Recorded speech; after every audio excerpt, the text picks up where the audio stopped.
Olá, segue a apresentação do seminário da disciplina de PA do mestrado da UFES de computação, cujo tema é a árvore binária de busca ótima, dos alunos Jefferson Gonzaga e Thiago Couto. A gente vai tratar da árvore binária de busca ótima, mas para isso é preciso entender o conceito de árvore binária de busca. Esse tema está relacionado a grafos. Uma árvore, como a gente já viu nas aulas, é uma classificação de um grafo, né? Então, a gente tem algumas características de um grafo que define se ele é árvore ou não. E aí, dado que a gente já sabe o que é árvore, a gente vai tratar da árvore binária de busca ótima.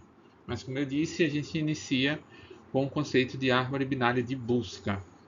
O que seria uma árvore binária de busca? É uma estrutura cujos dados eles estão organizados de tal forma que os valores menores estão sempre localizados à esquerda e os valores maiores estão localizados à direita. Nesse exemplo aqui dessa imagem, a gente tem como o nó raiz o 3, o nó raiz 3, cujos valores menores ficam à esquerda, o 2 e 1, e os maiores à direita, o 4 e o 5. Observando que o 1 é menor que o 2, está à esquerda, e o 5 é maior que o 4, está à direita. Por que existe essa estrutura? Essa estrutura nos permite fazer buscas de forma eficiente, já que os dados podem estar organizados de tal maneira que você não precisa acessar todos os dados para encontrar aquilo que você quer, ou encontrar que não está ali presente aquele dado, né? Então, é uma estrutura para realizar buscas de maneira eficiente. Contudo, dependendo de como a árvore está formada e pode ter sido nas suas operações, principalmente inserção, ela pode estar com de tal forma que essa busca eficiente a gente não tenha. Quando a gente tem uma estrutura como do slide anterior, onde ela está bem organizadinha, ou bem equilibrada, digamos assim, a gente tem que nosso custo de busca ele é log de n. Só que quando a gente tem essa árvore que está até de uma forma linear, a gente acaba tendo um custo médio aumentado, podendo chegar a O de n quando a gente busca a última raiz. Aqui é simples de passar por toda a árvore para chegar até esse valor aqui, para encontrá-lo dentro da árvore. Então, qual o problema que a gente tem?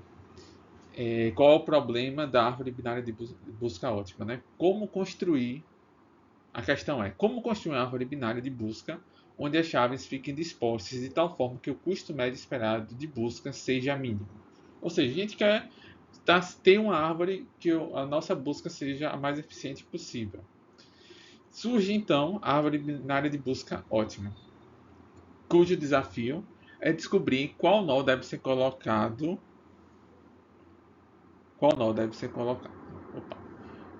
Como raiz e suas árvores. Acabei passando aqui o slide, mas o objetivo é esse. Como é que a gente coloca, como é que a gente organiza a árvore de forma que os nós fiquem todos dispostos de tal maneira que a busca seja sempre eficiente, seja o menor custo possível, para que a gente possa fazer uma busca e obter a informação se aquele nó está ali presente ou não. Observe que essa árvore ela é muito utilizada para fazer buscas, né? Então, assim, a gente não vai tratar aqui da inserção ou remoção de nós, o que poderia ser feito com recálculo e reconstrução da árvore em cada uma dessas operações. Mas o objetivo aqui é mostrar o que seria uma árvore binária de busca ótima e como ela funciona na sua construção, né? Que seria esse cálculo de como ela está construída e disposta num, numa estrutura de dados, né? num gráfico. Então vamos lá. Para a gente definir a árvore, entender melhor a árvore de binária de busca ótima, primeiro a gente tem que seguir algumas definições. A primeira definição é que uma árvore binária de busca possui um conjunto de chaves ordenadas, K1, K2 até Kn. Tá? A gente está tratando aqui uma árvore binária com N nós. Tá? E a gente tem duas probabilidades. A probabilidade de busca bem-sucedida, que é o P de I, que é a probabilidade de procurar exatamente por aquela chave QI, ou QI não, KI, né? KI. Então, qual é a probabilidade de encontrar aquela chave KI dentro da árvore? E também a gente pode fazer uma busca que não encontra aquele valor. Então a gente chama de QI a probabilidade de procurar algo entre as chaves. Pode ser antes do primeiro ou depois da última, um valor que a gente não encontre dentro da nossa árvore de busca. E a gente também tem outra definição que HI é o comprimento de caminho de um nó KI a. Desculpa. HI é o comprimento de caminho de um nó KI. Ou seja, é o número de nós encontrados da raiz até o próprio nó. Tá? Isso aqui é importante para a gente fazer o cálculo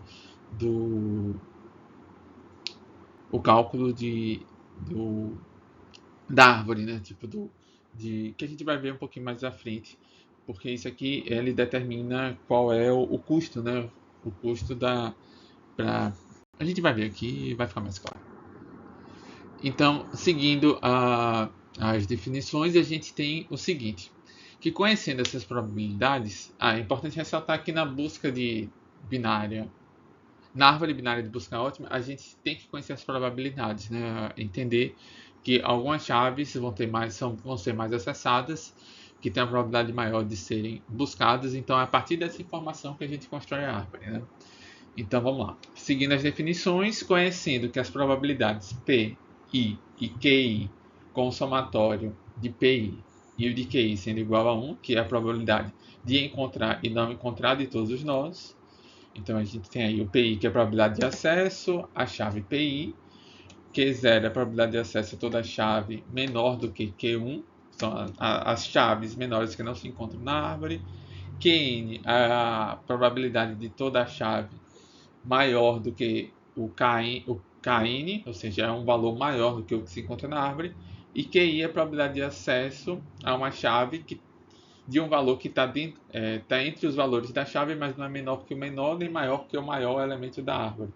Então, a gente tem esses índices aí que é importante para que a gente defina que o custo total de navegar numa árvore, de fazer uma busca, é esse que está descrito por essa fórmula abaixo, que é a probabilidade de todos os PIs e todos os QIs, onde o PI multiplicado pelo HI e o QI multiplicado pelo H'I, né? Onde o HI ou H' de I representa o comprimento do caminho do nó fictício em que as buscas não têm sucesso, né? Então, seguindo aqui por um exemplo, para ficar mais fácil esse entendimento, a gente tem aí uma árvore com 4 chaves, K1, K2, K3 e K4, e elas estão dispostas dessa forma aí, onde o P2, P1, P2, P3, P4 e o K1, K2, K3 e K4 são nós com os valores que a gente sabe, né? E o Q0, Q1, Q2, Q3 são os valores das probabilidades dos elementos que não a gente não encontra na árvore, né? Então a gente tem esse custo sendo definido por essa fórmula aí embaixo, tá? Então, seguindo, para que a gente tenha a solução, como é que a gente faz, né? Tipo, a gente já entendeu o problema, a gente precisa organizar a árvore de tal forma que ela seja otimizada. E para isso a gente utiliza uma propriedade da árvore binária que é essencial para a estratégia de solução mais adotada para a árvore binária de busca ótima, que é a seguinte: se uma árvore de busca é ótima, então suas sub-árvores são ótimas. Então, se a gente tem que um nó e com uma sub-árvore à esquerda e uma sub-árvore à direita, a gente vai dizer que ela é ótima se as sub-árvores também são ótimas, tá?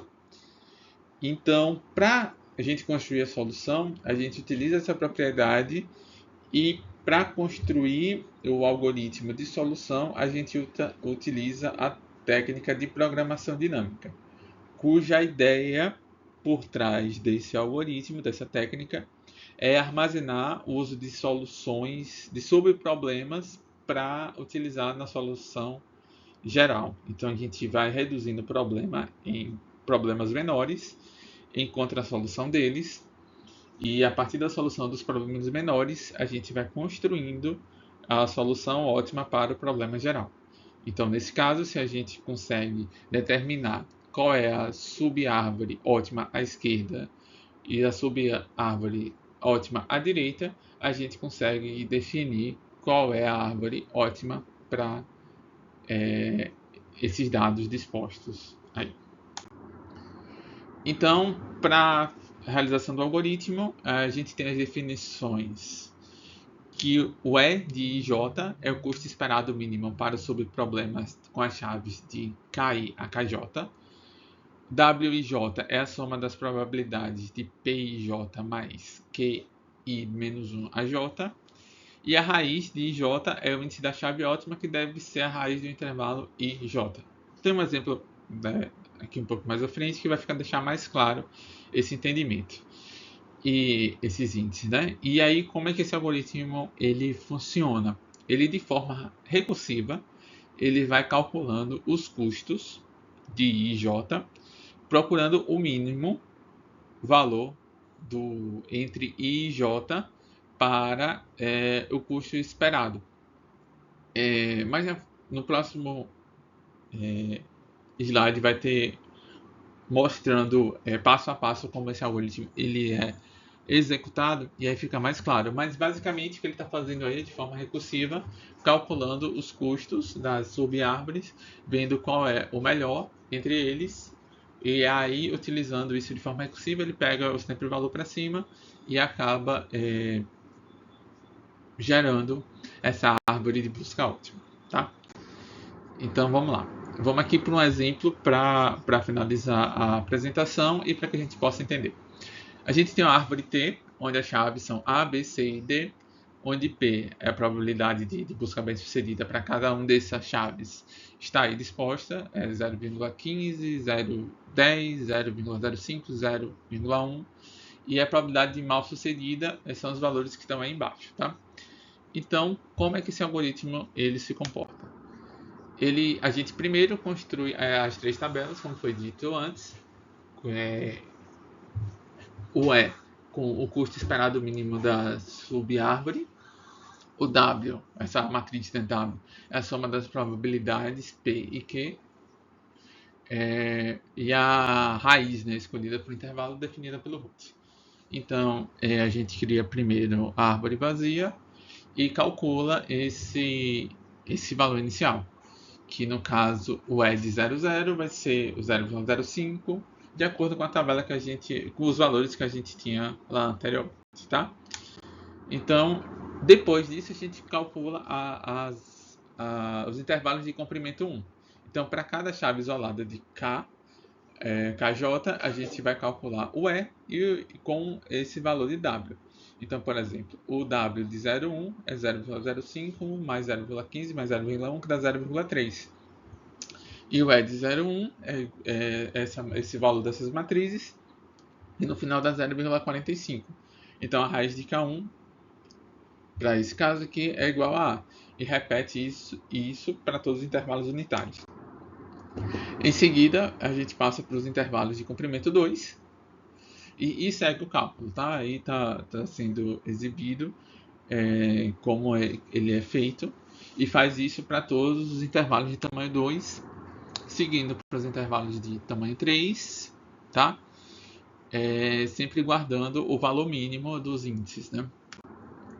Faz isso para também os valores de chave 4, e no final a gente consegue obter a árvore, entendendo que a raiz ótima, porque o valor mínimo para esses dados, como estão distribuídos, é o B, com custo esperado de 1,9. tá? E aí a gente constrói a árvore. A gente entendeu, a gente calculou e viu que a melhor raiz para B, a melhor raiz para essa árvore é B, que a subárvore da esquerda, a melhor subárvore à esquerda é que tem um intervalo de 0 a 1, que só contém A subárvore da direita é o intervalo 2 a 4, que é D, e assim por diante. Chegando ao resultado dessa árvore, tá? A gente consegue ver que é uma árvore construída baseada por seus pesos e probabilidades de execução, tá? Por fim, chegando ao fim, as referências foram esses slides do IME e o livro do Corby.